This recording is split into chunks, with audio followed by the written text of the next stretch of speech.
Hello, everybody. Welcome to Control City Freak. This is the YouTube channel where we talk about interstate highways and the places that they are signed to go to. My name is Todd, and today we are talking about Interstate 35, southbound I-35 to be exact. I-35 goes from near the Canadian border along the shores of Lake Superior up in Duluth, Minnesota, all the way down to the Mexican border in Laredo, Texas, or almost there. I-35 starts at this unassuming intersection in Duluth, and actually a pretty stunning looking vista here. Looks quite nice, this Duluth. I got to get to this Duluth place. Here is I-35's first intersection with its first child route, 535 South Wisconsin.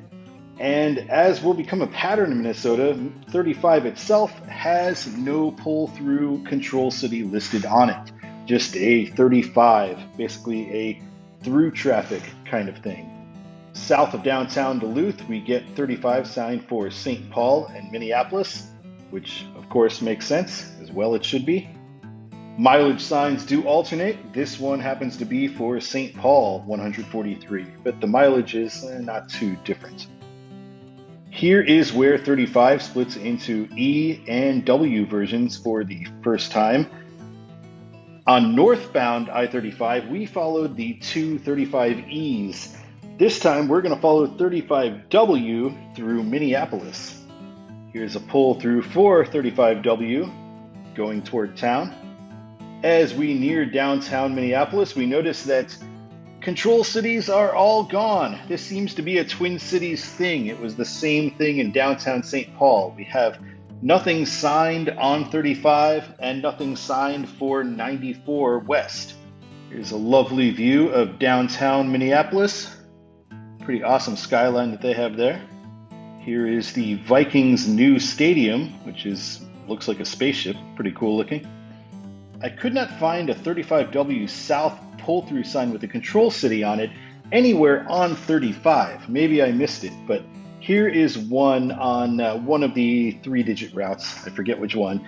And we see we're going to be 35W South Albert Lee, which I'm definitely not in favor of. It's an interstate junction with I-90, but I don't know, it should probably be Des Moines. Minnesota sticks to this though. We are now Albert Lee 76. It is the final sign on the mileage signs. I like this, that they give you an N35W begin 35. They don't have that in Texas, I don't think, on the Texas side. Once again, 35 is not signed for any control city whatsoever. There's room on that sign to do it. I really don't know why they don't just move that shield up and write Des Moines on there, but they don't. So we see 90 for La Crosse and for Sioux Falls. On 90, we do see 35 is signed south for Albert Lee and Des Moines. Technically, Albert Lee downtown is one exit south of this, so since 90 had been signed for Albert Lee all this time, it makes sense to sign 35 for it to go that one exit. I'm fine with it with Des Moines being on the sign as well, but I wouldn't be okay with it if Des Moines were not. And not surprisingly, we get a sign for Des Moines once we cross into Iowa. Iowa, of course, is going to be designing its capital city as its primary control.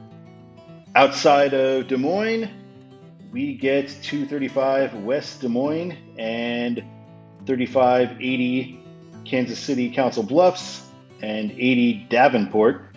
Now this one shocked me. This is new. I've never seen 80 signed for Omaha anywhere in Iowa before. It's always Council Bluffs. I've driven through here before, but I always take 235 through Des Moines. It's been a long time since I've been on the 3580 main line. So maybe this sign has been there for a while, but here's what it looked like in 2015. So in 2015, it said Council Bluffs, Omaha. This is a relatively new sign, just Omaha. It's really unique and interesting, and it's what it should be, but none of the other signs have it that way. And we see on the northbound side that it was just 80 West Council Bluffs. So coming the other way on this same road, it's only Council Bluffs. And on the northbound end, or southbound end, it is Omaha. This one, this sign in theory makes me happy, but also kind of sad. So I used to see this sign when I was coming home from Chicago, and I'd see this Dinner Bell restaurant on this sign, and I'd always know, oh, I'm pretty close to home, only about 2 more hours to go. And the Dinner Bell restaurant I'd stopped there a couple of times. It's a tasty place. But sadly, this is from Google Street View from maybe 2012. And now this same sign only has Subway on there. They don't have the Dinner Bell restaurant anymore. I did look it up though on Google Maps. They listed it as Dinner Bell Cafe is still open. So good on them. Good to see that Dinner Bell Cafe is still out there fighting. So yeah, if you're ever in Eagleville, Missouri, then check it out. Continuing south on 35, we are now in the Kansas City area with 435 signed south for St. Louis. We don't have a movement for 435 north, although it would not be that useful if there were one. Here is where 35 and 29 merge, although we see a sign for 29 north, KCI Airport.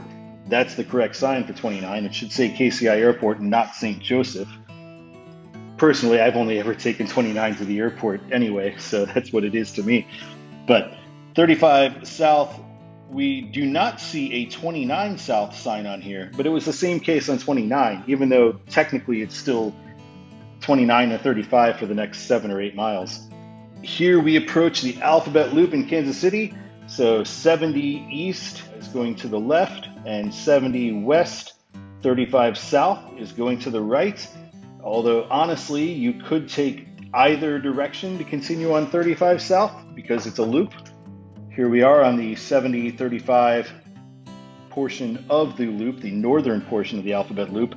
A little bit of a look at the Kansas City skyline. Kansas City skyline's quite nice, but I didn't see any place on 35 with that good of a view of it, so this will have to work. Here is where 35 south leaves 70 and goes its own way. There is no control city in this part for either 35 or for 70, which is interesting because that's a junction of 2 pretty important roads. This always cracks me up. 35 south has a turn off to stay on situation in downtown Kansas City, and for a brief period of time, I-35, the de facto part of the Pan American Highway. Yes, I know the Pan American Highway is technically every interstate highway, but 35 is the most Pan American of the Pan American highways. For a brief period of time in the downtown area of a major city, it is 1 lane. I've always liked driving on this, the western leg of the Alphabet Loop in downtown Kansas City, the I-35 leg. We've got an intersection with East 70 St. Louis, despite the fact that we just got off West 70. Lawrence, exit 222B, Rock Chalk Jayhawk. Lawrence probably should be the control city for 435 West here, but that would have to change everything about how the Kansas City metro area signs its 3-digit highways. They generally only go with the primary control city of the next interstate involved. And in this case, they don't sign either direction, nor do they sign 35 south. Seems to be a running trend with 35 in a lot of states.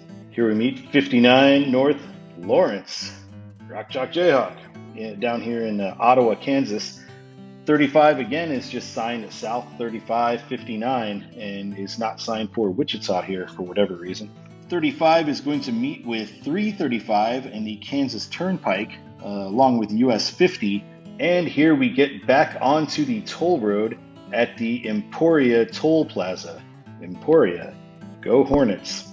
Most entrances to Kansas Turnpike do have 2 control cities listed. Basically all of them, almost all of them have the next exit and then the next primary control city. This exit's a little different because we have just bigger control cities. And also this is one of the few that are overhead. Usually it's a on the ground sign.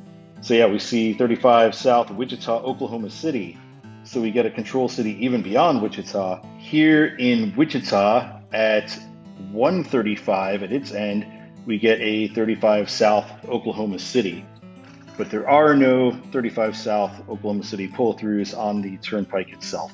On the northern end of Oklahoma City, we meet I-44. We're actually already duplexed with I-44 at this point. I-44 west to Lawton and Amarillo, because it's going to be 40 west going that way. 35 south for Oklahoma City and Dallas.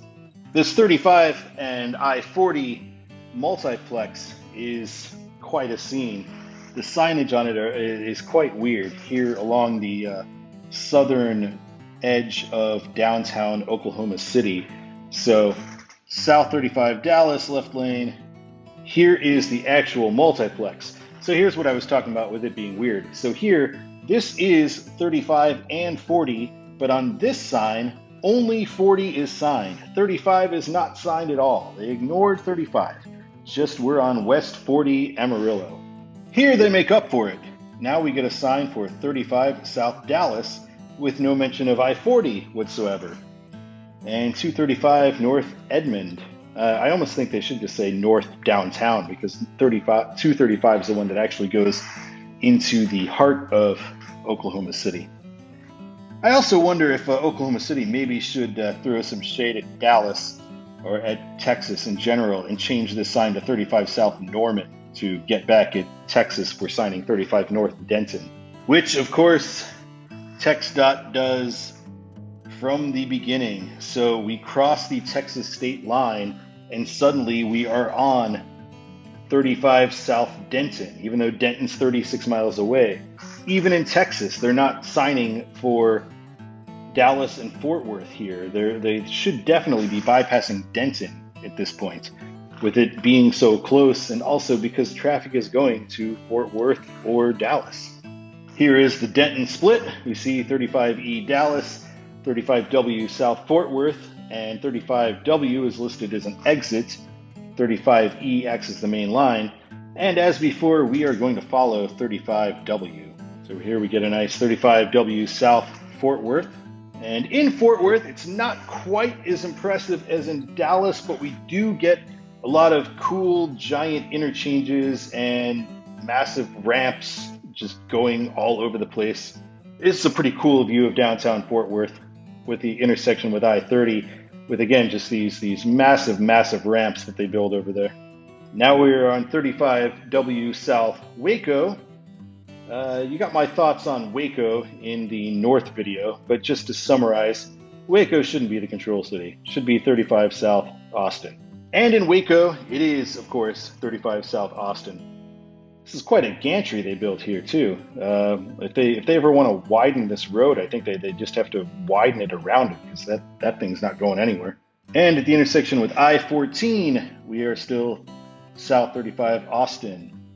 Within the Austin metro area, we now get south for downtown and state capital, University of Texas, all that kind of stuff. Here's a view of downtown Austin. I'll show a couple of views of downtown Austin because, of course, this will be our only time in Austin since 35 is the only interstate that goes there. Here's another view of downtown Austin. We are now on South 35 San Antonio. As well we should be. San Antonio is the correct choice here. And now we get, just like in Northbound, a sign for 35 South Downtown San Antonio and the Alamo, another control building, or rather the same control building. The sign before this said that Alamo traffic should be getting off at this 37 South, so we switched to 35 South Laredo from this point. This I-10 intersection, it's really confusing. I couldn't make heads or tails of it going through Street View on it twice. But we see 35 South Laredo, 10, Houston, and El Paso, upper level. Lower level, 35, upper level, also 35, and then 10 and 87. South 35, East 10, Laredo, Houston, the left side, and West 10, El Paso, to the right. So I guess we're getting a multiplex with 10. And we do, and now we have a split for East 10 Houston, South 35 Laredo. Whew, enough of this confusion. On to Metro Laredo. Here's the intersection with 69W, which goes to the World Trade Bridge. I believe it is a trucks-only bridge into Mexico over the Rio Grande. 35 will be ending in half a mile, That's the closest we get to a 35N sign. There is no 35N sign like there is in Minnesota. And here is the final throws of I-35. We're going to business loop I-35, which goes to the border. So this stoplight here would be really the final end of I-35. And we'll go a couple blocks down and we get the entrance to the border facility to go to Mexico. Here is Todd's The Way It Should Be for 35 South and also 35W. Minneapolis-St. Paul, then just Minneapolis, Des Moines, Kansas City, Wichita, Oklahoma City, Dallas-Fort Worth, then just Fort Worth, Austin, San Antonio, Laredo. Thank you for watching Control City Freak. Don't forget to like and subscribe. I appreciate your viewership. It's I-35. It's been quite a journey. But next time we will be back with I-37, which will be a considerably shorter video and only one video for the whole road. My name is Todd. Thanks again for watching and keep on trucking.